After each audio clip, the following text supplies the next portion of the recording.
유난히 비가 많이 오던 2021년의 어느 날, 타일이 떨어진 것을 처음 목격한 변씨는 그날에 대해 이렇게 기억하고 있었습니다.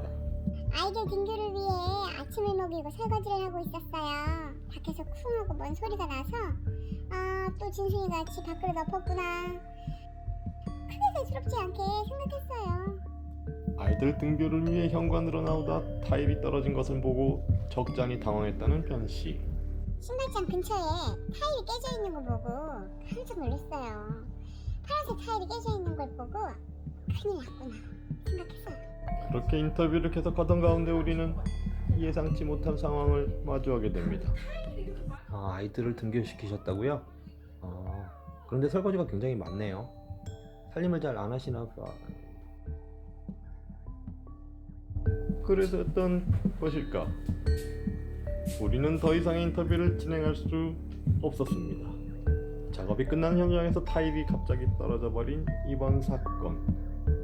타일이 떨어진 이유에 대해 여러 가지 추측이 예상되는 가운데 우리는 우선 타일의 상태가 어떤지, 타일에 대해 가장 잘 알고 있다는 전문가를 꿈꾸는 분을 모셔 타일의 상태가 어떤지 확인해 보기로 하였습니다. 타일 어때요? 예뻐요. 타일 괜찮아요? 마음에 들어요. 다행스럽게도 현재 타일은 이상이 없다는 것을 확인할 수가 있었습니다.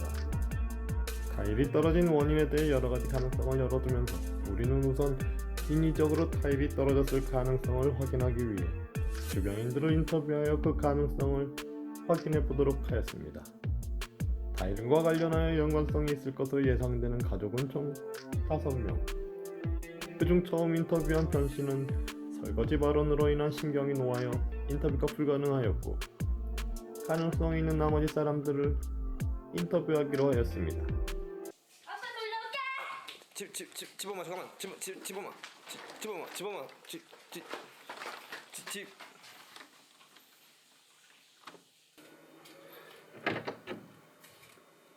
나 공부해. 아빠 나가. 그래 화이팅.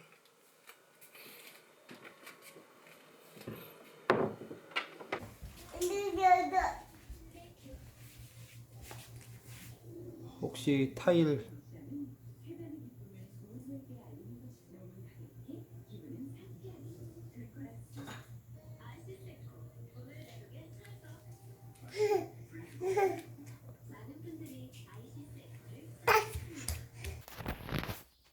저기 타일 아니다.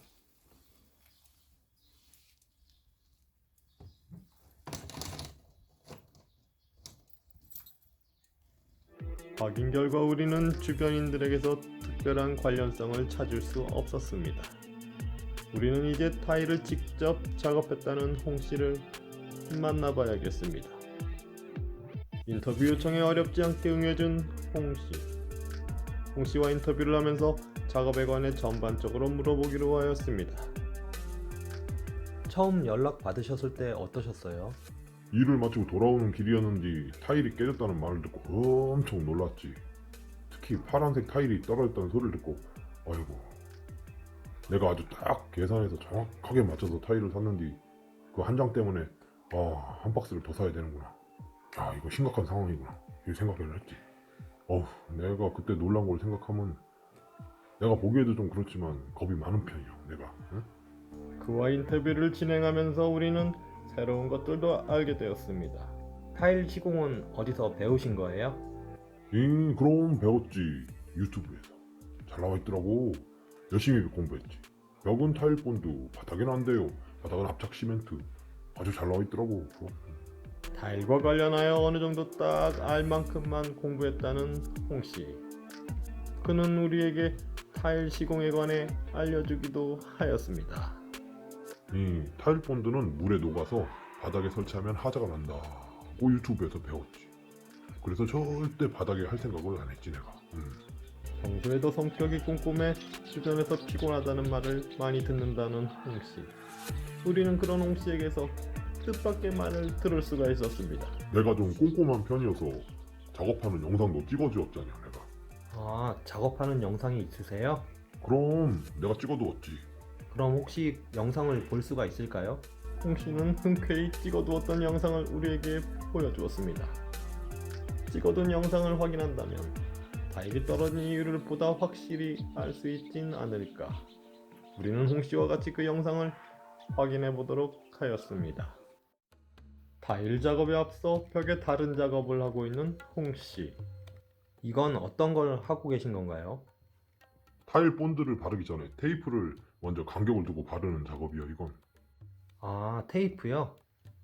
타일 본드를 바르고 그 다음에 저 테이프를 뗀 다음에 실리콘을 한 방씩 쫙 쏴주면 타일이 아주 짱짱하게 붙어있다고 유튜브에서 가르쳐 주더라고. 배웠으니까 꼭 써먹어봐. 아주 짱짱하게 잘 붙어있어. 듣던 대로 꼼꼼하다는 홍씨는 수평 수직을 잡는데도 레이저 수평계를 이용하는 꼼꼼함을 보여주었습니다.